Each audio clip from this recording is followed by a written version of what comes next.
It's the Cannon Sports Podcast. On today's episode, we're joined by the head coach of the Newbury Park High School football program, Joe Smigiel.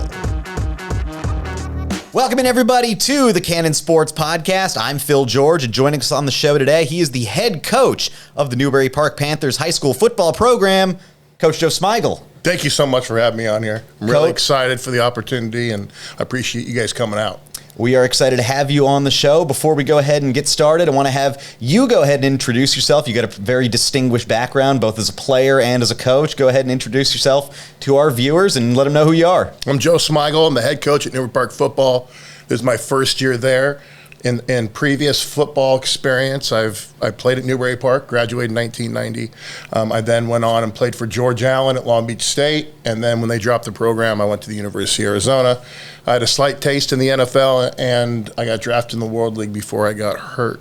I then came back and coached the freshmen for 2 years at Newbury Park, and then went on and did varsity for 6 more years before I was doing double duty with my sons and varsity, which pretty much was crazy.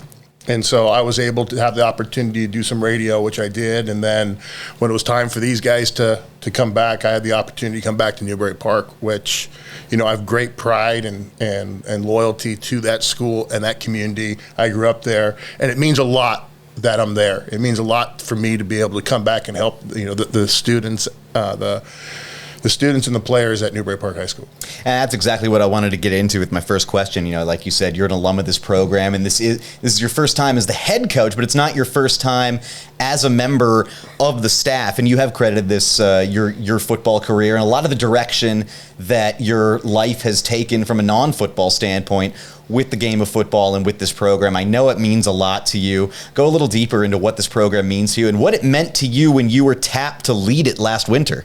Well, first of all, what football has done for me is I was raised with a single mom. My dad died between 7th and 8th grade, and I was a little bit of a hellion, so I think the only way my mom could control me was to threaten to take away football. So when she threatened to take away football, you know, I minded my P's and Q's. So it kept me in check, and I think it got me on the right track, and it provided a bunch of opportunities that I'm not sure I would have gotten if I didn't have football. So that's one of the main reasons I come back because what football has done to me and what it can help student athletes accomplish after school is most important to me, and during school as well.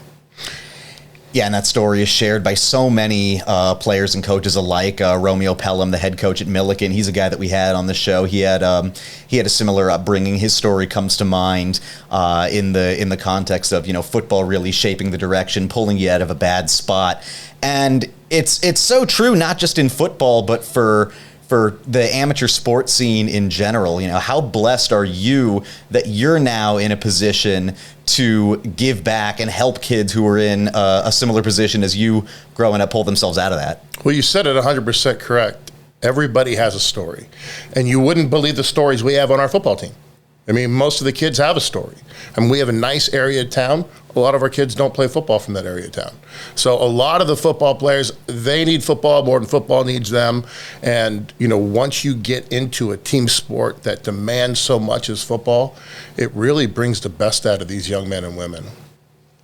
Yeah, and you referenced the community both in the short time that we've been sitting down here together and also in a lot of media shortly after your hiring. And this really is a strong, tightly knit community. I grew up around here. My parents still live in the area, so haven't taken in a ton of football in the area, but I know, you know, how strong the community is and how much they rally around all the great teams here. You know, what does football mean to this community out here in North LA County, Ventura County, and what does it mean to be a part of that? Yeah, Newbury Park, the support's been outrageous. It really has. The support came as soon as the job came open. You know, I had no intention of ever coming after this job, and the support that I got from not only the players that were there that I had never coached, but also from the community itself and people really rallying behind me to get this job.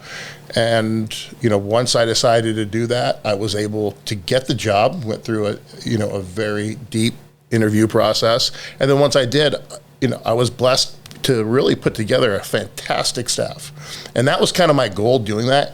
I'm an insurance agent, and I'm a football coach, and I need to have guys that I didn't have to micromanage. And we can get into that staff, but my staff's just unbelievable. And when I can't be there, I know things are getting taken care of. Let's get in the staff. Tell me about the staff. Yeah, I mean, where do you want to start? I mean, the diamond, there's a couple diamonds, and one of them is Ron Wolford.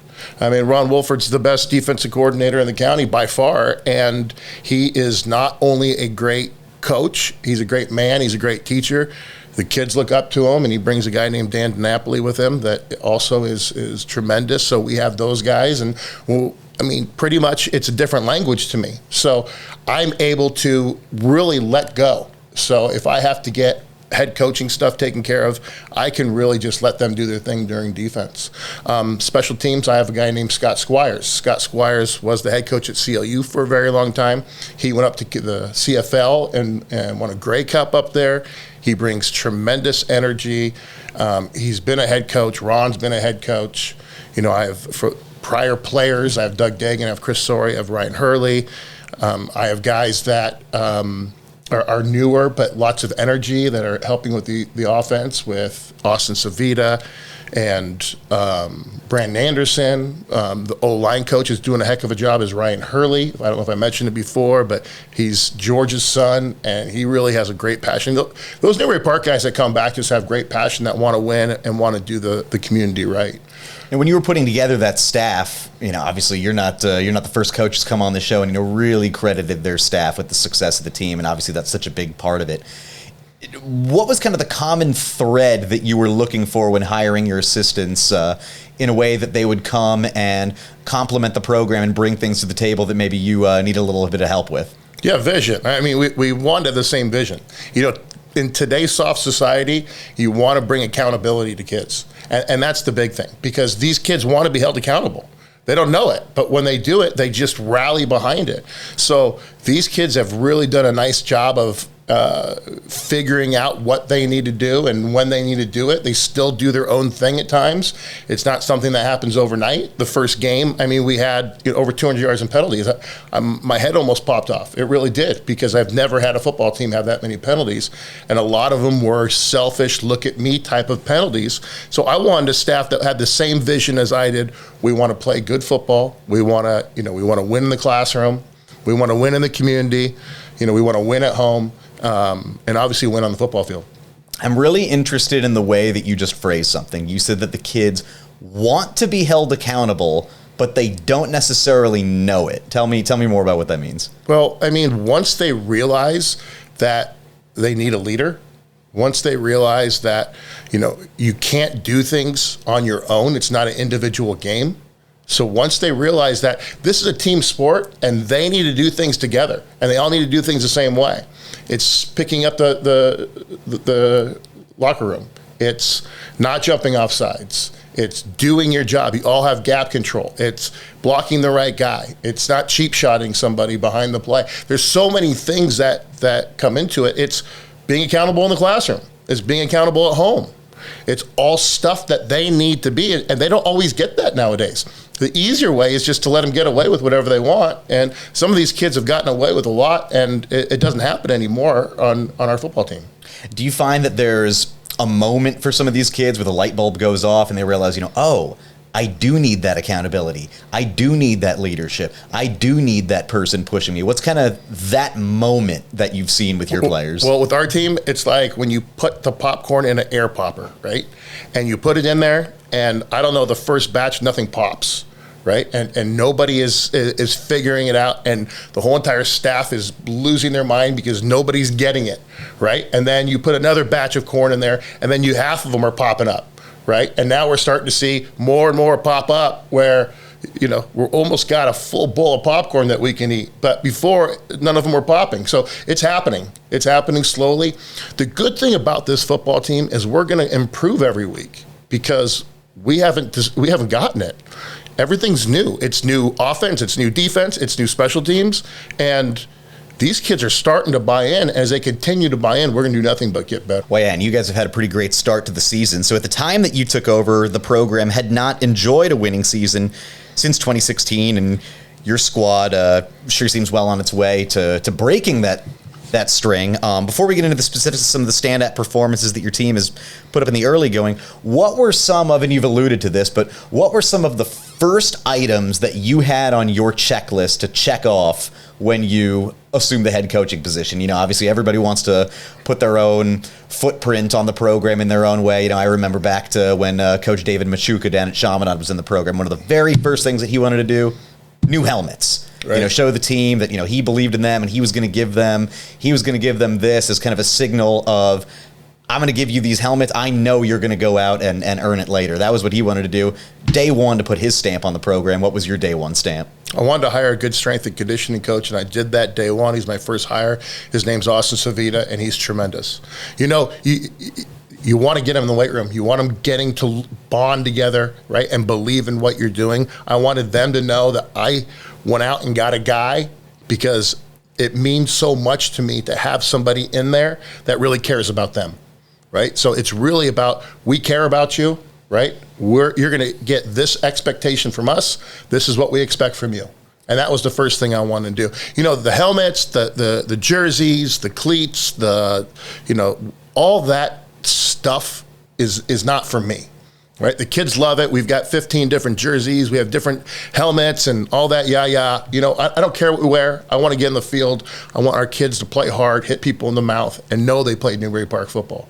So the strength and conditioning coach hire, that was kind of both from an improvement of performance standpoint, but also a way to foster a team culture and team bonding. Absolutely. It really is. And we always look in the windshield and not in the rearview mirror because it's bigger. It really is. And no matter where you come from, right, where you're going, a new coach is going to do things his way. It doesn't matter if they won 15 championships previously. What happens is you have a new guy that comes in, and it's going to be done my way. That's just the way it's going to be. And, it takes some time for right or for, I've made some mistakes along the way, I'll tell you that. But for right or wrong, that's what we're doing. And we're developing a culture. It's very important. We've got a great Steelers organization there. We're not out trying to get transfers like a lot of these schools are looking for. We're looking to grow this organically, and I think we're off to a good start. Well, you are off to a good start, and doing it your way has yielded 3-0 in the early season so far. By the time our viewers tune in, 2 more games will have been played. You've got your non-league finale against St. Joseph and the Canyon League opener against Royal. So you guys are putting up 50 points a game through the first 3 games and beating teams by an average of 40 points each week. So while you've got still a full slate of competitive league games to play, you're getting those solid early battle tests in. Golden Valley, they're a solid Foothill League program. Crespi, last year, they beat you guys by 27. This year, you guys dropped 63 on them. So the early returns sure seem good to me. What in these first 3 weeks have stood out to you? The biggest thing for us is to improve every week. Sometimes you're going to play teams that are up. Sometimes teams are down. I don't worry about that. I don't worry about who we're playing. I'm worrying about us. First of all, you've got, you had a senior quarterback that transferred out of here, so all of a sudden you have a freshman quarterback that has to go on the road against a really good Golden Valley team to start this thing off. And we had penalties, we were kicking the ball around. It was hard. And, we just continued to improve every week. And we are who I think we were going to be. We are who I think we can be. It's when you're putting together a schedule, it's really hard to figure out, okay, how many good games do you need? How many, good teams are you going to be playing? You just don't know how good everybody's going to be, especially a first-year guy. I had to rearrange the schedule because the schedule kind of blew up on me, in May. So I had to put together a schedule, and luckily we got it together. And sure enough, we have a monster this week. St. Joe's is a monster. They are really good. They're well coached. They're huge up front. And, for me, it's like, how tough are we? Are we tough? Are we any good? I don't know. Everybody says you guys are good. I don't know. Are we any good? I don't know because depending upon our opponent, I've been out of the game for, 4 or 5 years as far as coaching is concerned. So this is a great test for our football program. Win, lose, or draw, I want to see how tough we are. I want to see if when we get hit in the mouth, are we going to get back up? So I like where we're going. Obviously, we're nowhere near where we need to be, So we just keep on pressing, improve, improve, improve. And as long as we do that and we take the steps, then we'll be okay. So, but what you're saying, it seems to me like you think that, after this weekend's game, no matter how good you think you are, how good your players think you are, how good the local media thinks you are, one way or the other, you'll have a pretty good idea at the end of this week how good you are. Absolutely. Absolutely. And, when I first got here, I say some things that, and I really mean them. And I say, nobody's going to talk about you or to you until you start winning, regardless of who you're playing. And this week alone, we've had so many people come out and start, telling us we don't play anybody, you do that. And the best thing that I was ever taught was everybody else's opinion of you is none of your business. The sheep aren't going to keep the lions up at night because of what they say. And that's the truth. We keep our nose down. We focus on ourselves. We don't worry about what everybody else is saying. Everybody else has opinion. I mean, everybody else has had opinion about, my son, me, this football team, ever since I got hired. I mean, it's crazy. It's just, it's the fun part about it. It's the fun part about it to watch these guys lose their minds, on social media and just kind of laugh at them. Yeah, well, and ultimately, regardless of what they're saying, good, bad, or indifferent, it still doesn't change the fact that you've got an opponent to practice for on Friday night.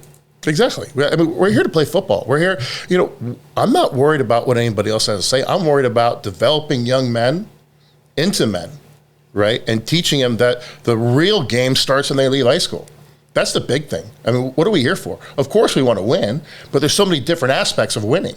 It's just not, okay, we're going to show up on the field and we're going to collect all the best, an all-star team. And, like a lot of these schools do. They just want to collect.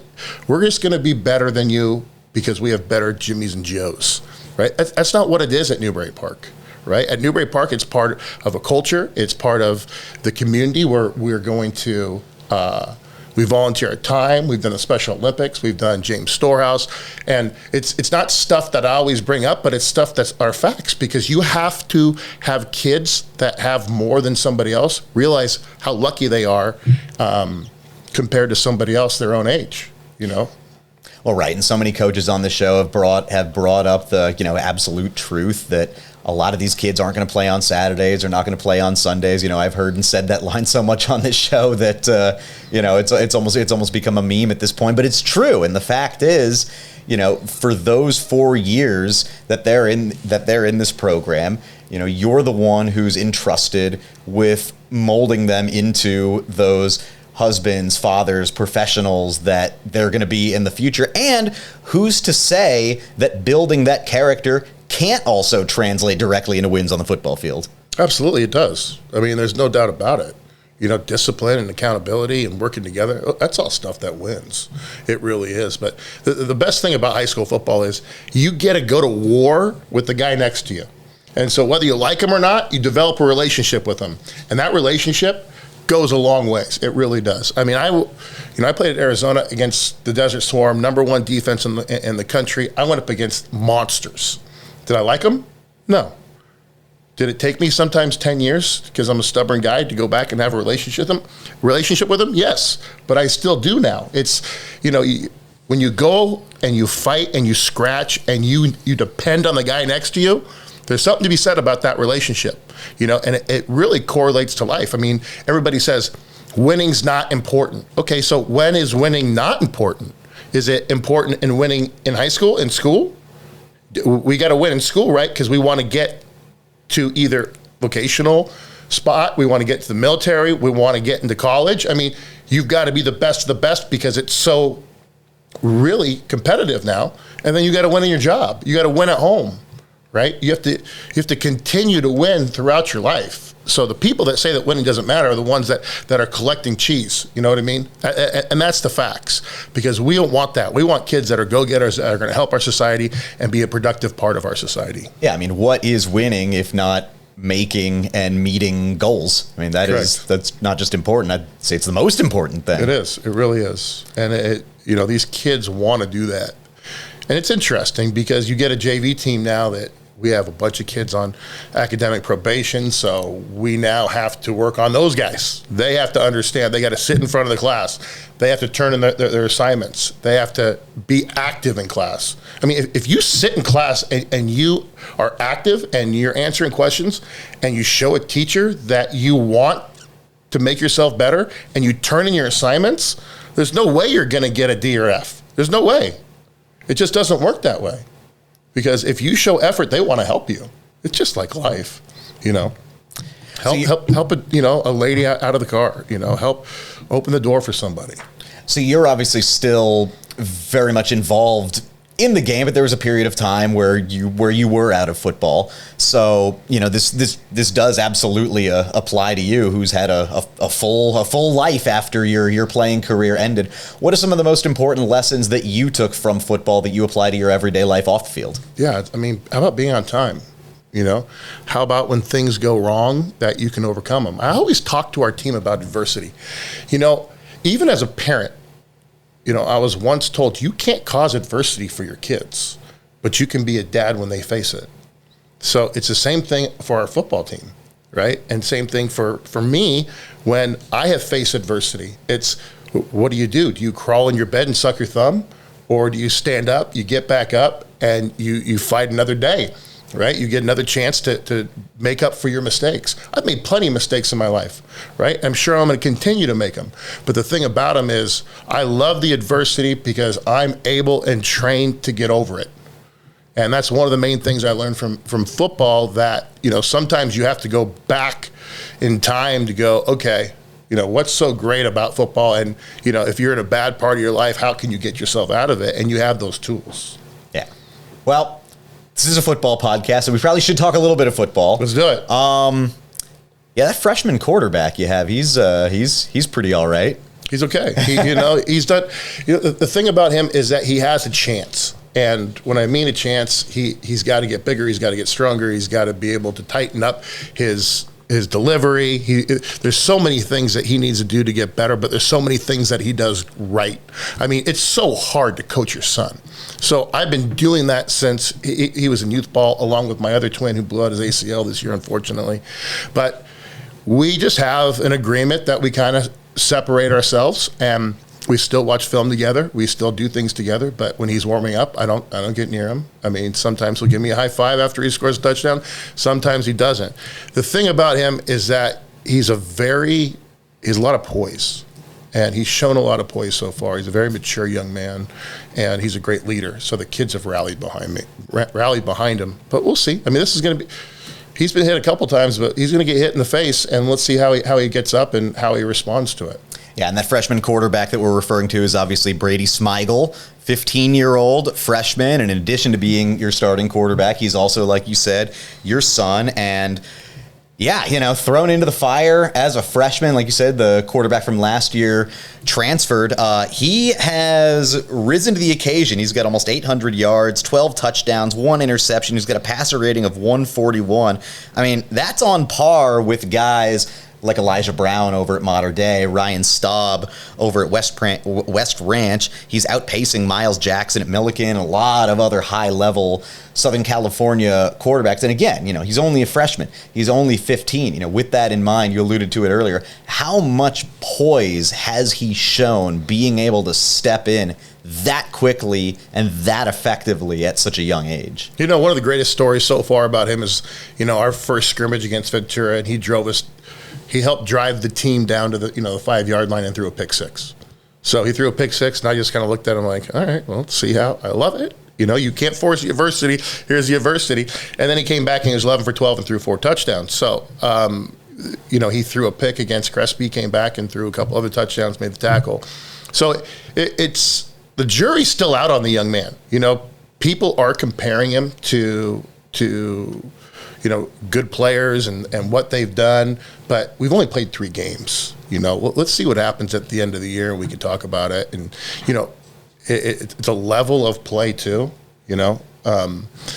He's risen to that level, and the rest of the offense has risen to that level with him. Now, I always talk about, why is he having so much success? Well, a lot of it has to do with the offensive line is doing a fantastic job. You know, I got 2 seniors on that group, which is Ryan Gillum and Braden Johnson. Then I have a junior at right tackle. I have a junior at Carson Berry at right tackle. I have Preston Marchlick at right guard. I have Joel Gonzalez at left guard, who's a sophomore. And then they have great receivers. I have, and when you have good receivers and they're open, then you play catch. So we're protecting them, we're playing catch, and then if you want to keep 4 or you want to keep 5 in the box, then Nolan Story is going to run it down your throat. So it's really been a good combination. We'll see how it goes going against tougher competition as we go and as we improve and see how it goes. Yeah, we're definitely going to get into a lot of the other contributors on your team a little bit later in the show.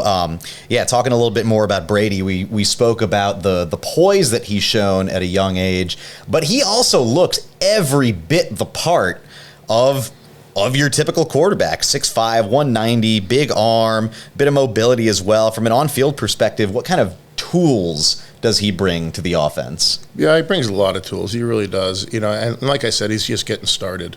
So, what he needs to learn to do is he needs to learn to slide and get out of bounds so he doesn't get his head taken off. As a dad, it's so interesting. As a dad, it's really hard to be his coach, like I said, but it's also the best thing as well because, a lot of those kids hang out at my house. So I get to know, I'm a hard-nosed guy. I coach them hard. The staff coaches them hard. So being able to have those kids at home and be able to have a relationship with them is really important. And, it's sometimes hard to talk about your son. I don't know. When schools come through, they want to know the good things and bad things about him, and then I reference him to the offensive coordinator. But, yeah, he's doing a great job. What is still possible for him in terms of his development? Let's go ahead and put that in perspective. I mean, we rattled off his statistics and mentioned him alongside some of the most elite quarterbacks in Southern California. And again, he's 2 to 3 years younger than a lot of those guys. So as the person who knows him best, both as dad and a coach, what does he still need to do so that 2-3 years down the road, when when his recruitment really hits full swing, he's still in that conversation of the elite quarterback recruits in the state? Right. He needs to work on his delivery. He needs to tighten it up. He needs to. Wayne Cook is a good friend of mine. I mean, there's a picture of me and Wayne when we played against each other, and I was at Arizona, and he was at UCLA. Wayne Cook's the voice of UCLA, as you guys know. Wayne's like, tell your son to have the best feet possible. You want him to be on film and have the best feet possible. So I'd like him to continue working on his feet. We have a bunch of guys that help him. He works with Danny Hernandez, Keith Smith, Austin Savita. So he has a lot of great tools to help him along on what he's done. Danny Hernandez helped him with his delivery, and we just continue to work on stuff like that. He needs to continue to be a great leader. I think he needs to perform well in the classroom and show everybody how important it is to be a winner in the classroom as well. The biggest thing for him to do is, for me, I say humble and hungry. He needs to stay humble, and he needs to stay hungry. And if he does that, like I said, he has a chance. We don't know what's going to happen with him. Next thing you know, he could be 6'10" and playing basketball. I don't know. But we're having fun right now. So I don't worry about where he's going to go to school, or if he's going to go to school, or if he's going to go in the Army, or if he's going to become a politician. I worry about the fun that we're having now. I worry about helping these kids and getting the seniors out of this group that deserve to go on and play football. Helping those kids and just having fun and winning football games. So far, we're having some fun. You should take up ballroom dancing. Isn't that what Matt Leinart famously took at USC to get better at developing his footwork? Yeah, I don't know about ballroom dancing. Brady might like it. I'm not sure. But I got 2 left feet, so I won't be joining him. Oh, yeah, me too. Good at a lot of things. Dancing ain't one of them.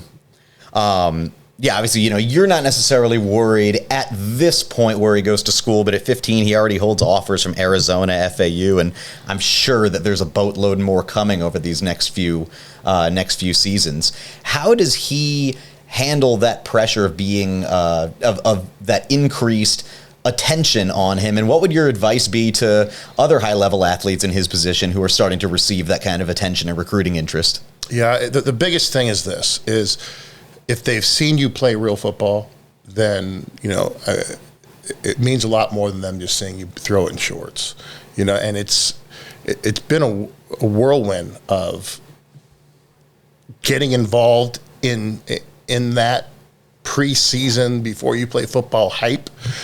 And he finally just came to me and said, Dad, I don't want to do this anymore. I want people to watch me play football. And when they see me play football, and if they're interested in me, then they're interested in me. So this quarterback class is stacked. And I'm sure there's going to be a lot of guys go to a lot of different places. We're not in competition with them. What we are is we want to play high school football with our teammates, not worry about what we're ranked. There's all kinds of different sites out there that ranked 2026 kids that haven't played football yet. So we just focus on, Brady just wants to focus on playing with his friends, because that's what we do. We're a bunch of Newbury Park community kids that play together and win football games and have some fun.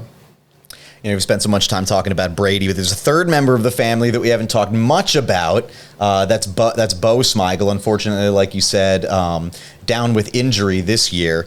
But, however long your tenure lasts here as the coach at Newbury Park, how much are you going to cherish these next few years, being able to see your own children through their high school football playing careers as their coach and as their dad at the same time? It's crazy. It really is. It's a neat deal. It gives me goosebumps thinking about it. You got to separate being a dad, and you have to separate being a coach. And I try. I can't always do it. I'm not perfect, but there are memories and things that happen behind the scenes that you just can't get. And if you're a good football parent, you help at the snack shack, right? You help sweep up, the stadium. But you don't get a chance to be in the locker room. You don't get a chance to look them in the eyes and see what they're thinking. I mean, you also, when Bo blew out his ACL, which, I was able to be down the sideline with him, and he's a mess. He continues to be a mess, and it's one of those things that I talked to him about. I had an ACL when I was at Long Beach, and he doesn't want to hear it, but the fact is that this is adversity that he has to overcome.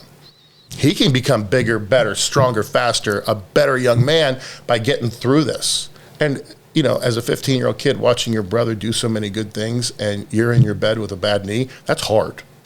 So we've had a lot of support from a lot of people that come, to give him, support, and, gave him an athlete's Bible and, all things through Christ. And, there's some stuff that he needs to lean on while he goes through this.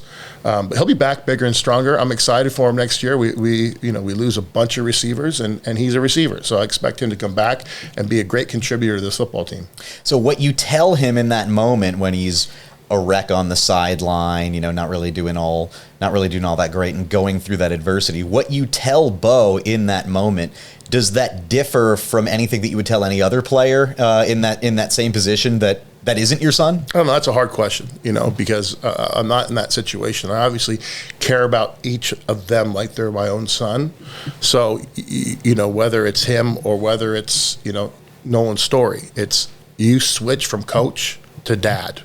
You do. And it's not, you just tell them you love them, you squeeze them, you hold them, you tell them it's going to be okay, and then you go on. We both were crying. It's emotional. I get emotional thinking about it. Because the worst thing that you want to think about when you're playing football is anybody getting hurt. I'm so excited for the Agur quarterback that he's okay. He got hit. I mean, that was really ugly. And I thought that he was going to have a big problem. But, it's nothing too structural. And hopefully he'll get back to play his senior year. But you never want to see anybody get hurt. And then when your own son gets hurt or your own players get hurt and it was a non-contact type of injury, it's very frustrating and it's tough. You talked a little bit earlier about how, being a parent as well as a coach gives you the ability to have these behind the scenes moments that you don't get otherwise. And obviously being able to be there for your son through injury is one of them, not necessarily one that you particularly look forward to going through or enjoyed going through. But on the other side, what are some of those more positive behind the scenes moment that our viewers may not know about that you had the experience to have? Yeah, the non-football stuff. I had a bunch of friends over, and they went out and, they were in Mexico catching fish. We had a fish fry. A bunch of the kids showed up, ate fish, jumped in the pool, And it's just a different type of relationship that you get, and it's those type of things. It's being in the locker room with them. It's pregame speeches. It's postgame speeches. It's bad practices. Everything combined. Those head coaches out there. I mean, my hat's off to you. It's a hard job. It's a very gratifying job, but it's a lot of work. You think I was an O-line coach, and I get a coach O-line about 10% of the time. So you work with your coaches to coach them up, but. It's been very gratifying, and I'm lucky to have both, my kids involved as well as a bunch of really great kids at Newbury Park right now. Yeah, so you've got a whole roster of kids who aren't related to you. There's that as well, and so many of them are a big part of why your team is 3-0. We talked about a couple of those guys, some of the offensive linemen that you have. I want to shine a light on a few other of your players who are putting up big numbers. Shane Rosenthal, sophomore wide receiver, defensive back. He's getting it done on both sides of the ball. He's got 4 touchdowns as a receiver, 2 picks as a corner. He seems like a pretty special player you guys have. He is, and we grew up together. There was 4 seasons in a row where I coached him in baseball, basketball, and football, and you just learn about a kid's character when he just goes out and goes 1,000 miles an hour at every sport all the time, and you get exactly what you grew up with. He's a tremendous young man. He's always seems to get open. Him and Brady have a great connection. He's a sophomore, and he's going to be around for a long time, and he just continues to get better. He continues to woo and wow and do some things that, college football players do. So he's a guy that works in the offseason on his speed. As he continues to get faster, he's going to be, more attractive to those guys. But he brings so much to this football team that, as only a sophomore, that it's pretty tremendous. As he gets older, do you think he'll lean toward one side of the ball or the other, or do you think he'll be a two-way player throughout? That's one of the things. We're at Newbury Park High School. We have usually 30 kids that show up for practice. So when you have that, you have everybody playing 2 ways, and sometimes you have trash cans and cones that have to be defenders. And we have a couple of young kids that, Austin still throws the ball around to help us for scout team, but we don't have enough kids that we can just bring on the second platoon of, here comes the defense, off goes the offense. It doesn't go that way. Everybody plays 2 ways, and hopefully nobody gets hurt because you lose 2 players. Bo Perv, another one that I want to talk about, pacing the defense. He's got 3 sacks on the year. Tell me a little bit about him. Yeah, he's only played 2 games. He's an animal. Well, he's a great kid. He's only played 2 games and he leads the team in sacks. Yeah, so he hasn't even hit his potential yet. He just continues to go hard. He's hard to block. He's hard to block in practice. People are frustrated with him in practice, but Brady said at one time, and I think the offense, agrees with it. When you're going against our defense and Ron's defense and Wilford's defense, it comes a little easier when you get into a game because there's not so much of that crazy fire drill going on where people are going a bunch of different directions. So Bo is a great player. He's a great kid.